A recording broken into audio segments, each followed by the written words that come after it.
Assalamualaikum warahmatullahi wabarakatuh. Hai semuanya. Balik lagi bareng aku Anissa Wulandari di acara Baper, bahas perkara Ramadan. Hari ini pastinya Baper bakalan nemenin kalian semuanya, nemenin penonton semuanya dalam obrolan-obrolan yang seru, bermakna dan penuh manfaat. Nah, kali ini Baper bakalan ngebahas tentang sabar adalah kekuatan puasa. Nah, karena di bulan puasa itu pastinya kita harus bisa menahan diri, mengkontrol emosi, yaitu tadi kuncinya adalah sabar. Nah, untuk lebih dalam lagi kita membahas soal sabar ini, langsung saja kita sambut narasumber kita pada hari ini, yaitu Ustadz Andri. Assalamualaikum. Waalaikumsalam warahmatullahi wabarakatuh. Apa kabarnya Ustadz Andri? Alhamdulillah, baik, sehat. Oke. Jadi Ustadz Andri ini kebetulan adalah guru agama ya Ustadz Andri ya, di sekolahan SDN Pangeran 1 ya. Iya benar. Nah, jadi di mana beliau adalah sosok guru agama yang bisa kita ajak ngobrol-ngobrol, kita bahas-bahas tentang sabar adalah kekuatan dalam puasa. Baik Ustadz, ini kita langsung saja ya memasuki ke obrolan inti kita. Nah, menurut Pak Ustadz nih, sebenarnya apa sih makna sabar yang sesungguhnya dalam konteks ibadah ini? Apakah sabar itu hanya soal menahan diri agar kita tidak terkecoh dengan makan, minum, dan lain-lain? Iya. Baik, terima kasih. Dengan kakak siapa tadi? Nisa. Dengan kakak Nisa. Sebenarnya untuk memahami konteks sabar itu di dalam ibadah puasa itu sendiri, kita harus tahu dulu posisi sabar itu di dalam keimanan kita. Sahabat Nabi Muhammad SAW, Sayyidina Ali bin Abi Thalib karramallahu wajhah, itu mendefinisikan sabar itu merupakan satu paket dengan keimanan. Jadi sabar itu beliau ibaratkan seperti kepala, dan keimanan itu adalah batang tubuhnya. Ketika batang tubuh itu kehilangan kepalanya, maka batang tubuh itu tidak berharga lagi. Maka seperti itulah kesabaran di dalam Islam begitu. Jadi jika sabar itu diartikan atau kita hubungkan dengan ibadah puasa, maka sabar itu adalah sebagian daripada puasa. Sebagaimana sabda Rasulullah itu kan, as-saumu nisfus sabri. Jadi setengah daripada ibadah puasa itu adalah kesabaran. Jadi kita tidak hanya sabar di dalam untuk tidak makan minum, tetapi sabar dalam arti menyeluruh di dalam ibadah puasa itu sendiri gitu. Oke, jadi luar biasa ya, makna sabar ini ternyata luar biasa sekali dalamnya. Bukan hanya kita tentang menahan lapar dan haus, tetapi juga kita bisa menahan diri kita sendiri ya Pak Ustadz ya. Oke. Nah Pak Ustadz, mengapa sih puasa itu sering disebut sebagai latihan kesabaran? Oke. Kalau kita latihan itu kan seperti kita punya tenggat waktunya. Kita latihan itu tidak mungkin waktunya itu tidak terbatas. Adaptasi ya iya. Ustadz ya. Jadi di dalam latihan itu, di dalam puasa itu kan kita mempunyai waktu selama 1 bulan. 1 bulan itulah kita membiasakan diri kita.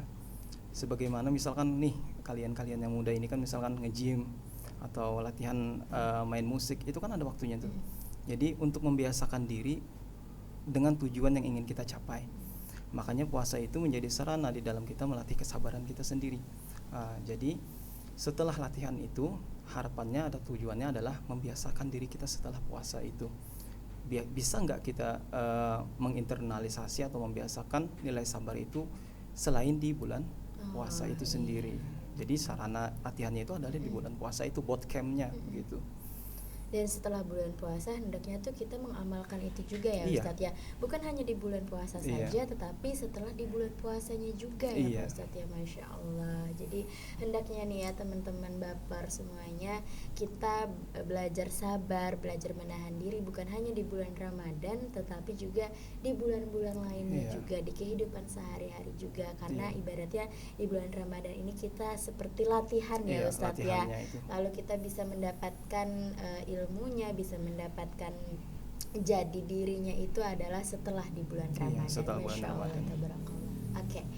Nah, kalau menurut Ustadz sendiri, sabar dalam puasa itu apakah hanya soal menahan lapar dan haus atau ada hal yang lebih luas nih Ustadz?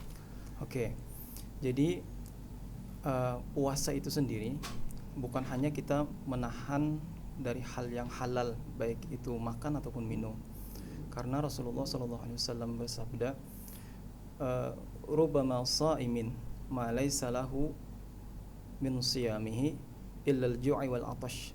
Jadi kata Rasulullah, berapa banyak orang yang berpuasa tapi tidak ada yang mereka dapatkan sedikit pun melainkan hanya rasa lapar dan dahaganya aja, lapar dan hausnya aja.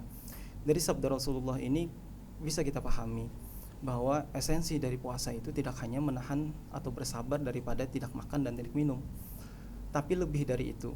Kita bisa menahan emosi kita bisa menahan perbuatan buruk kita yang biasanya sebelum puasa kita kerjakan, seperti kita menggibah orang atau membuli orang misalkan, atau misalkan berkomentar negatif nih di sosmed. Nah, itu bisa kita rem sewaktu puasa itu. Karena yang utama dari kita ibadah puasa itu adalah bukan hanya lapar dan hausnya, tapi ada misi tersendiri yang disebutkan di dalam surah Al-Baqarah, itu adalah ketakwaan yang ingin kita capai.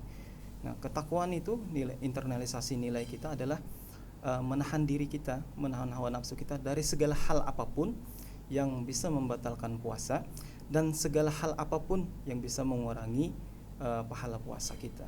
Oke, Masya Allah sekali ya teman-teman jawabannya, yang dimana bukan hanya lapar dan haus tadi, tetapi kita juga harus bisa menahan diri kita, mengkontrol emosi kita saat bulan Ramadan. Misalnya juga yang biasanya ngomong-ngomong kasar terus nih ya Ustadz ya, apalagi di generasi muda toksik ya, di bulan Ramadan kita bisa untuk menahan hal tersebut. Masya Allah. Oke.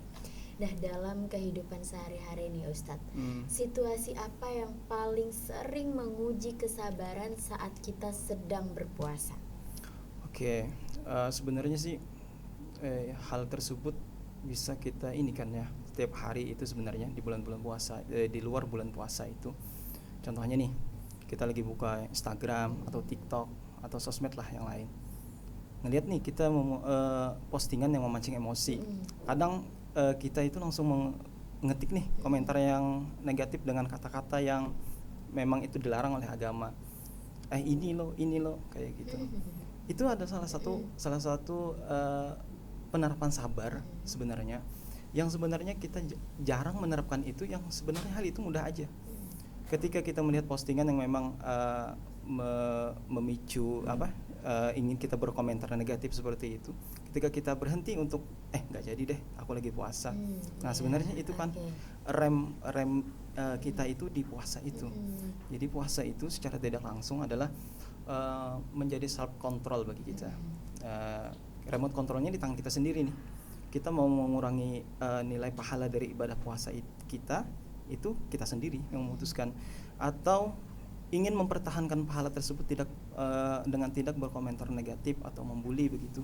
Karena memang keseharian kita tidak lepas dari sosmed. Itu sih yang bener. Keseharian kita. Oke, terkadang keseharian kita juga, apalagi sekarang generasi itu sudah mulai teknologi udah mulai maju, yaitu ya tadi adalah sosmed ya. Sosmed itu yang mungkin paling berbahaya, tapi karena kita berpuasa, kita merasa diri kita berpuasa, jadi kita bisa menahan itu semua. Masya Allah. Jadi teman-teman di luar sana, menahan diri itu adalah sangat-sangat penting, apalagi di bulan Ramadan. Kita harus bisa jaga ketikan, bukan hanya jaga lisan ya Ustadz ya, jaga ketikan ini, tangan yang luar biasa gatalnya, ingin mengomentari, ingin mengetik sesuatu hal yang tidak pantas ya Ustadz ya. Baik. Nah, ketika emosi mulai naik nih Pak Ustadz saat puasa, apa sih cara sederhana yang bisa dilakukan agar tetap terus sabar? Pertama sih, kalau Rasulullah itu memberikan tuntunan kan, kalau kamu marahnya di saat berdiri, kamu duduk aja, kata Rasulullah. Karena begini, kalau kita marah saat berdiri dan kita lanjutkan marah kita itu tanpa kita bertindak, misalkan duduk tadi, kita lebih mudah bereaksi dengan cara berdiri itu. Jadi Rasulullah itu memberi tuntunan, jika kamu marah dalam keadaan berdiri, maka duduk. Jika kamu marah di dalam keadaan berduduk, maka berbaring. Jika kamu masih marah, Rasulullah itu memerintahkan kita untuk berwudu. Karena apa? Sumber daripada marah itu kan adalah bisikan-bisikan yang memang bisikan-bisikan hal negatif itu, yang bisikan setan. Setan itu kan terciptanya dari api. Iblis, syaitan itu terciptanya dari api. Dan salah satu cara memadamkan api itu adalah dengan wudu tadi, dengan air wudu tadi. Jadi nggak ada tuh orang ceritanya lagi wudu sambil marah-marah, nggak ada. Nggak ada. Kalau orang tersebut marah, dia wudu, itu otomatis dia sudah mempunyai kesadaran, paling nggak setengah lah kesadarannya udah balik. Apalagi kan kita sekarang itu nggak sedikit nih keseharian kita kadang ada pembicaraan ataupun coletan-coletan teman, entah itu memang bercanda atau memang serius, yang mungkin memancing kesabaran kita. Nah, begitu cara meredamkan ini kan kita. Ya itu tadi lah teman-teman lah, berwudu ya. Jika kita berdiri tetapi kita masih emosi, berduduklah. Jika duduk juga masih emosi, berbaringlah. Tapi kalau berbaring tetap emosi, teman-teman, berwudulah. Karena nggak mungkin ya Ustadz orang-orang tuh marah sambil wudu. Mungkin itu adalah orang yang istilahnya yang penting kita kalau udah wudu ibaratnya walaupun masih marah ya Ustadz ya, tapi ada kesadaran setengah lah ya bahwa mau nenangin diri nih, seperti itu ya tadi dengan berwudu ya Ustadz ya. Masya Allah. Oke. Nah Ustadz, bagaimana sih hubungan antara sabar dan pengendalian diri selama menjalankan puasa Ramadan? Oke, balik lagi ke pertanyaan sebelumnya tadi ya. Jadi bahwa sabar itu remote controlnya ini di tangan kita. Jadi dengan sabar ini sebenarnya tombol on off-nya itu mau kita pencet atau enggak. Jadi gitu. Tergantung diri kita sendiri. Tergantung ya, diri Ustadz kita sendiri. Jadi esensi dari puasa itu kan tadi setengahnya adalah sabar. Dengan kesabaran itu kita mau mengaktifkan enggak nih kesabaran itu di dalam puasa kita. Karena sabar itu perkara atau sikap yang memang sangat mudah diucapkan. Sabar ya. Kita menasihati orang sabar aja ikam. Kayak itu kan biasanya. Tapi ketika kita yang mengalaminya itu sangat sulit. Jadi remote controlnya itu dari tangan kita nih. Tinggal kita mau mengaktifkan apa enggak sabar itu. Dan inti dari semua itu adalah sabar itu harus menggunakan logika. Makanya Sayyidina Ali bin Abi Thalib itu mengibaratkan sabar itu adalah kepala daripada tubuh kita ini. Karena sabar itu letaknya di sini.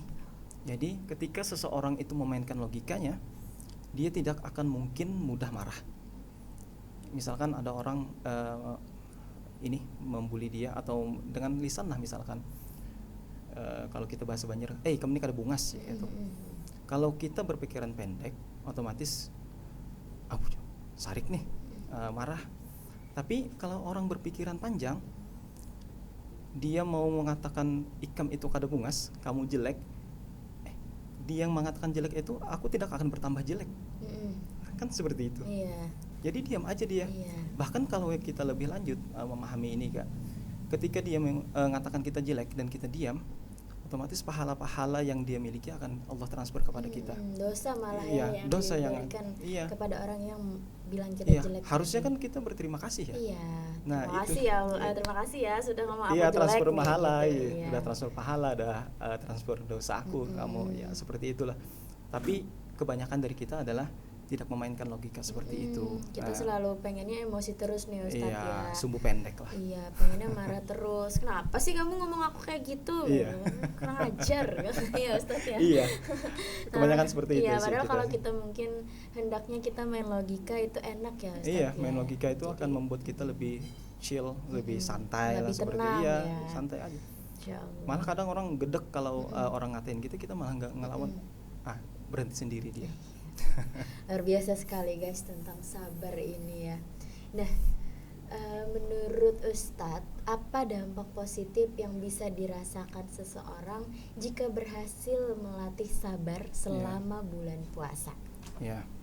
Jadi gini Kak, tadi kan udah disampaikan nih bahwa puasa itu yang kita lakukan selama 1 bulan, baik itu 29 ataupun 30 hari, itu merupakan seperti kita itu bootcamp lah bagi kita. Jadi kita selama di antara 12 bulan itu, 11 bulannya Allah kasih nih buat kita, buat ngelatih diri kita untuk melakukan hal-hal baik, dan menghindari hal-hal yang buruk. Jadi ibarat orang itu exercise atau nge-gym, dia mempersiapkan ototnya itu selama 1 bulan untuk menghadapi kehidupan 11 bulan. Nah begitu. Jadi standar kebaikan itu kata ulama adalah ketika dia berhasil mempertahankan kebaikan itu setelah mengerjakannya. Jadi ketika kita bulan puasa nih sering baca Quran misalkan, sering sabar, kemudian sering senang bersedekah, kita pertahankan itu selama 11 bulan di luar bulan Ramadan, artinya ketakwaan kita yang merupakan tujuan utama puasa itu tercapai. Jadi begitu, kita sudah bootcamp selama 1 bulan tadi, kita buktikan nih bahwa hasil latihan kita itu memang bukan kaleng-kaleng, bahwa memang tujuan kita la'allakum tattaqun itu, jadi orang-orang yang bertakwa itu adalah memang tercapai.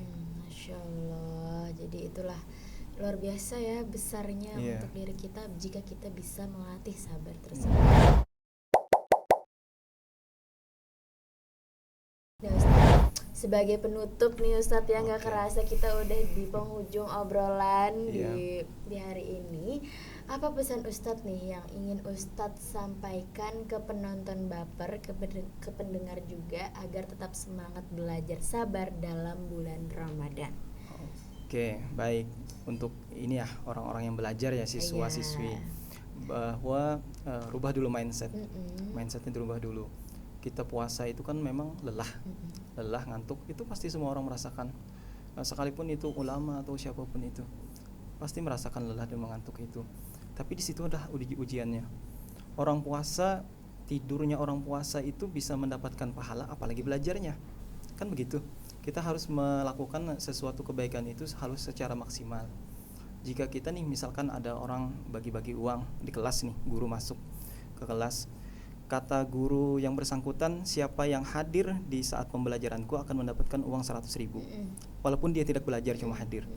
Tapi bagi yang menulis, misalkan menjawab soal, akan kuberi 500.000. Otomatis kita akan mengambil nilai yang maksimalnya kan. Pasti kita akan belajar menulis. Nah begitulah yang Allah tawarkan kepada kita. Tidurnya orang puasa pun dapat pahala.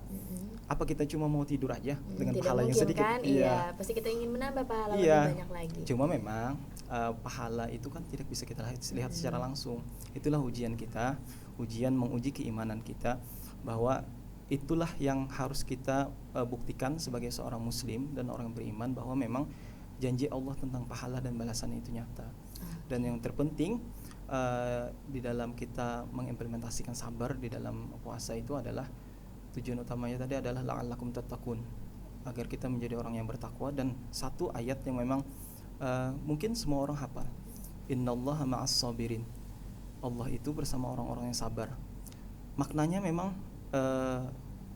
singkat begitu, tapi kalau kita perdalami lebih lanjut, jika kita di backup nih sama teman atau kita punya orang tua yang misalkan berpengaruh di suatu daerah, tentu kita merasa aman kan, merasa aman. Apalagi kita di backup oleh Sang Penguasa Alam, Allah Subhanahu Wa Taala itu.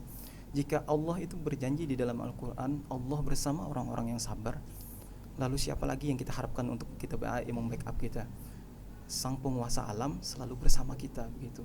Itulah janji Allah kepada orang-orang yang sabar. Walau memang tidaklah mudah bagi kita untuk mengimplementasikan sabar itu. Cuma yang harus kita inikan bahwa kita melatih diri kita, melatih hari ini berapa kali kita bisa sabar. Jangan sampai disebutkan seperti kesabarannya setipis tisu seperti itu, karena memang kesabaran itu perlu latihan yang luar biasa. Baik, luar biasa sekali pencerahan kita pada hari ini, penonton Baper ya. Dimana kita udah gak kerasa juga nih ya Ustadznya sudah di akhir obrolan, yang dimana teman-teman yang harus teman-teman ingat juga, puasa bukan hanya menahan lapar dan haus, tetapi juga harus bisa menahan diri, mengkontrol emosi yang seperti Ustadz bilang tadi. Dan jika kita bisa sudah melatih kesabaran tersebut, insya Allah kita bakalan dapat keberkahan ya Ustadz ya, dapat kebaikan juga yang pastinya, dan yang dimana bukan hanya di bulan Ramadan saja kita melatih sabar tersebut, tetapi juga hendaknya lah di hari-hari lain ya. Iya. Seperti itu ya Ustadz Iya. ya. Nah buat penonton baper semuanya juga jangan lupa selalu sabar, selalu tenangkan diri kita, tenangkan pikiran kita dan juga emosi kita. Dan yang paling penting tadi adalah mainkan logika ya penontonnya, walaupun itu terasa berat ya Iya. Ustadz ya, sangat-sangat berat sekali jika dilakukan oleh kita semua untuk main logika. Tapi semoga saja ya penonton baper dan kita semua di sini Ya. juga bisa melaksanakan Amin. itu semua. Oke, terima kasih sekali Ya, Ustadz sama-sama, Andri Kak. sudah mau ngobrol-ngobrol bareng baper di sini. Baik, kalau begitu kalian semuanya penonton baper jangan lupa saksiin episode-episode baper lainnya yang hanya tayang di YouTube SMK Negeri 2 Banjarmasin. Saya Anissa Ulaiwandari dan Ustadz Andri di sini izin pamit undur diri. Wassalamualaikum warahmatullahi wabarakatuh. Waalaikumsalam warahmatullahi wabarakatuh.